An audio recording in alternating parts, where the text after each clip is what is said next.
코로나19 이후 재택근무, 원격 수업 등 집에서 보내는 시간이 많아지면서 랜선 생활하시는 분들 많이 계시죠? 그런데 개인정보 유출도 같이 늘어나고 있다는 사실 알고 계신가요? 오늘 아침 은주 극장. 왠지 모르게 불안해 보이는 은주 씨. 이불까지 뒤집어 쓰고 떨고 있는데 무슨 일일까요? 이때 초인종이 울립니다. 이런 일이 한두 번이 아닌 듯 불안하게 다가가는데요. 누구세요? 장난치지 마세요, 진짜! 무슨 일이죠? 그런데 이상한 일은 이뿐만이 아닙니다. 초인종에 문자까지 누군가에게 스토킹을 당하고 있습니다. 평소 은주 씨의 습관에서 개인정보가 유출이 됐고 누군가가 악용을 한 건데요. 이 습관이 택배와 관련이 있다고 해요. 1차적인 어떤 유출 원인 제공은 본인이 일일이 제대로 뛰질 않아가지고 거기서 이제 문제가 됐을 가능성이 있어요. 괜히 심각해지기 전까지는 경찰이 그거 수사 제대로 할 수가 없거든요. 뭐 여성들의 경우에는 요즘에 이렇게 스토커라든지 그런 나쁜 마음을 가진 사람들이 많으니까 그런 사람들에 의한 피해가 제일 겁나죠, 사실은. 이 택배 운송장 안에 숨어있는 내 개인 정보들. 앞으로는 운송장은 택배를 받고 꼭 떼어서 잘게 찢어버리시길 바라겠습니다.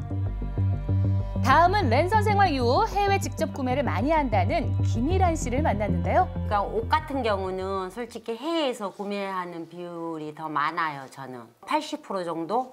이 보시면은 이것도 해외 직구로 산 거예요. 희란 씨뿐만 아니라 상대적으로 저렴한 가격으로 구매할 수 있어 해외 쇼핑몰 이용자가 매년 늘어나는 추세입니다. 이분도 안 입은 것 같은 그런 편안함이 있어요. 자주 이용하는 해외 쇼핑몰이지만 이용할 때마다 불안하다는데요. 바로 신용카드 정보 입력한. 뭐 신용카드로 결제할 때 신용카드의 정보를 빼간다고 하더라고요. 폼 재킹이라는 그런 게 있더라고요. 폼 재킹이 뭔가요? 구매자가 인터넷 쇼핑몰에 신용카드를 입력을 하면 해당 해커가 입력한 신용카드 정보를 탈취하는 방식을 폼 재킹이라고 하고 있습니다. 신용카드 한 장에 들어있는 많은 개인정보는 유출됐을 때 각종 금융범죄로 이어질 수 있습니다. 꼭 필요한 정보만 입력하고 구매가 끝났다고 하면은 신용카드 정보를 반드시 저장하지 말고 바로 삭제하는 것이 중요합니다. 다시 은주 극장. 여유롭게 휴식을 즐기는 은주 씨. 그때 한 통의 전화가 오죠. 여보세요? 네? 경찰서요? 뜬금없이 경찰서로 출석 요구를 받은 은주 씨. 사이트에서 30만 원 상당의 불법 거래가 감지되었다고? 이거 뭐야? 나 사이트 모르는데? 혹시나 하고 사이트에 들어가 확인을 했더니 역시나 한 번도 접속한 적 없는 사이트입니다. 내가 거래를 했다고? 아니 이게 어떻게 된 일일까요? 해킹을 당해서 그 정보들이 다른 데 넘어가서 정보를 유통하는 암시장이 있어요. 다크웹이라고. 이른바 어둠의 인터넷, 다크웹이라는 게 있습니다. 여기서 마약뿐 아니라 각종 불법 거래가 벌어지고 있었습니다. 은주 씨의 개인정보가 다크웹을 통해 불법 거래가 돼서 범죄에 활용되고 있었던 것. 악의를 가진 악인이 나의 그런 개인정보를 갖다가 가져가면 그러면 걔가 온갖 나쁜 짓을 저질러도 그러니까 사이버상에서 내가 나쁜 사람이 되는 거예요. 그리고 내가 피해를 입고. 이번에는 거리에서 시작합니다. 떴어. 오, 와. 이런 거. 자, 뭐 하고 있나 봤더니 와이파이를 찾아다니고 있었네요.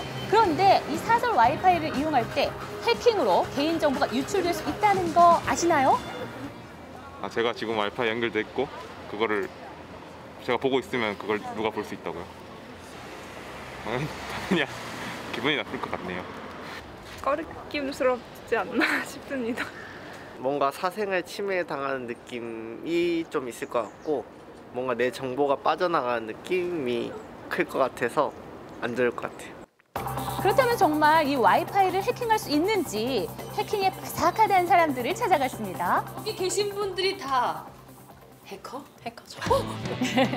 자, 세종대 보안 전문 동아리의 도움을 받아서 와이파이 해킹 실험을 진행을 했는데요. 개방형 와이파이 같은 네. 비밀번호가 없는 와이파이의 경우는 저희가 이제 그 내용을 볼 수가 있어요. 그럼 제가 뭘 하고 있는지를 알 수 있는 거예요? 네네, 볼 수 있습니다. 자, 제가요, 이 사설 와이파이에 접속을 하면 공유기를 해킹해서 제 검색 기록을 알 수 있다고 하거든요. 저는 영어로 알리바바라고 검색을 했는데 자, 열심히 공유기를 해킹한 학생들, 과연 검색어를 맞출 수 있을까요? 알리바바라고 검색하시면 대문자이네요. 정말 놀라서 말이 안 나왔어요. 대소문자도 다 맞췄거든요. 그것도 순식간에. 자, 저 화면은 다시 봐도 믿어지지가 않는데요. 제가 검색한 알리바바 글자 보이시죠? 그리고 이제 요즘 같은 경우는 인터넷, 핸드폰으로 모바일 뱅킹 많이 하시잖아요. 그럼 거기 있는 공인인증서 같은 것도 다 해당 휴대폰의 정보를 모두 갖고 있기 때문에 이제 휴대폰이 2개가 됐다. 공격자에서도 동일한 휴대폰을 가지고 있다.